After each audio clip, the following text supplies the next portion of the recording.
ডিভিসির নতুন ইউনিট করতে রাজ্য সরকারের পূর্ণ সহযোগিতা রয়েছে। রাজ্য সরকারের প্রশংসা করল Damodar valley corporation. Damodar valley কর্পোরেশনের নতুন ইউনিট করতে তৎপর প্রশাসন। সেই নিয়ে জরুরি বৈঠক দুর্গাপুরের মহকুমা প্রশাসনিক ভবনে। উপস্থিত ছিলেন সাংসদ কীর্তি আজাদ।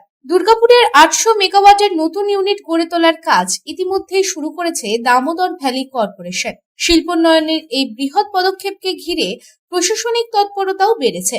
দুর্গাপুরের মহকুমা শাসকের দপ্তরে বুধবার সন্ধ্যায় গুরুত্বপূর্ণ প্রশাসনিক বৈঠক হয়। উপস্থিত ছিলেন সাংসদ কীর্তি আজাদ, জেলা শাসক এস পান্নাওয়ালাম, মহকুমা শাসক সুমন বিশ্বাস, দামোদর ভ্যালি কর্পোরেশনের প্রকল্প অধিকর্তা সুকুমার সাহা, নগর নিগমের কমিশনার আবুল কালাম আজাদ ইসলাম এবং DVC senior general manager Amit Modi সহ একাধিক প্রশাসনিক আধিকারিক। শুধু শিল্প সম্প্রসারণই নয়, পরিবেশের ভারসাম্য রক্ষার দিকেও জোর দেওয়া হয়েছে।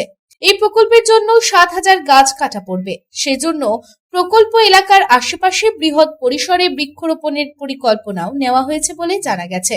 উন্নয়ন ও পরিবেশ দুয়ের সমন্বয় ঘটিয়েই এগোতে চাইছে প্রশাসন। বৈঠক শুরু হওয়ার আগেই মহকুমা প্রশাসনিক ভবনের সামনে ভিড় জমাতে শুরু করেন এলাকার বাসিন্দারা।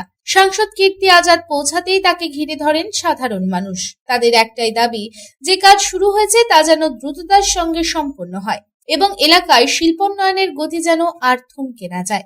অনেকেই ফুলের তোড়া ও উত্তরীয় দিয়ে সাংসদকে শুভেচ্ছা জানান এবং প্রকল্প দ্রুত শেষ করার অনুরোধ জানান। এদিন সাংসদ কীর্তি আজাদ বলেন, প্রকল্প হবে সেজন্য সম্পূর্ণ সহযোগিতা রয়েছে রাজ্য সরকারের তরফে। নানান কাজের জটিলতা রয়েছে, সেই জটিলতা দূর করতেই এই বৈঠক। এছাড়াও যতটুকু প্রয়োজন ততটুকু গাছ কাটার কথা জানানো হয়েছে। विशेष करके जो सरकार के मानक तय हैं वो ये है कि पेड़ नहीं काटा जा सकता। यदि पेड़ काटा जाए तो उसके लिए एक पेड़ पर 5 गाछी लगाना है। एक गाछी पर 5 गाछी अगर करेंगे तो वह काम ये लोग डीवीसी वाले कर चुके हैं, डीटीपीएस कर चुकी है, जो बड़ी प्रसन्नता है। उसके पर काम भी चल रहा है, वीडियो भी उन्होंने दिखाया जो उन्होंने काम किया है। और इसको लेकर के काफ़ी प्रसन्नता हुई कि हमारा जो नेचर है, प्रकृति है, वृक्ष है, उसको लेकर जागरूकता लोगों के अंदर है। और यह बात हुई है कि अक्टूबर तक यह हमारा काम यहाँ पर शुरू होगा।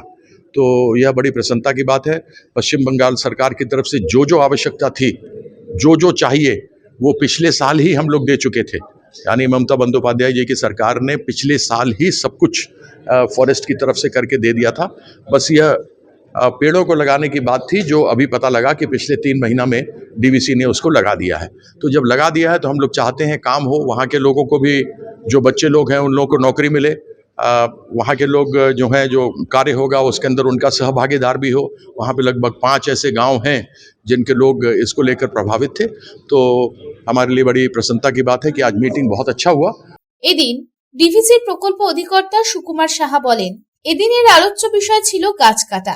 এত বড় প্রকল্প করার জন্য 7,000 গাছ কাটা যাবে, 1,000 গাছ প্রতিস্থাপন করা হবে। বাকি গাছ কাটার জন্য রীতিমতো 35,000 গাছ রোপণ করা হয়েছে।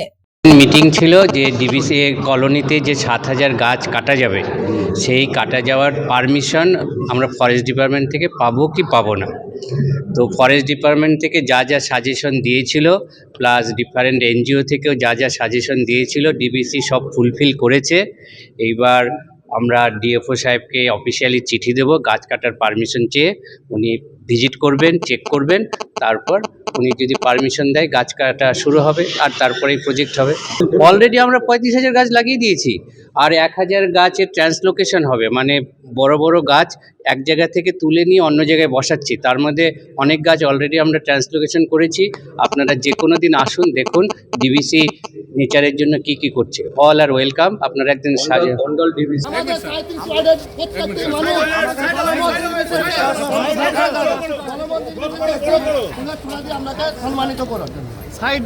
দিয়ে একটু সাইড হন, একটু সাইড হন। दुर्गापुर থেকে সাধন রোজের রিপোর্ট, পাবলিক टाइम्स। आपके सपनों की नींव हो सबसे मजबूत, उसे दीजिए मजबूती का डोज। JBG हेक्सा TMT, मजबूती का डोज पक्का है।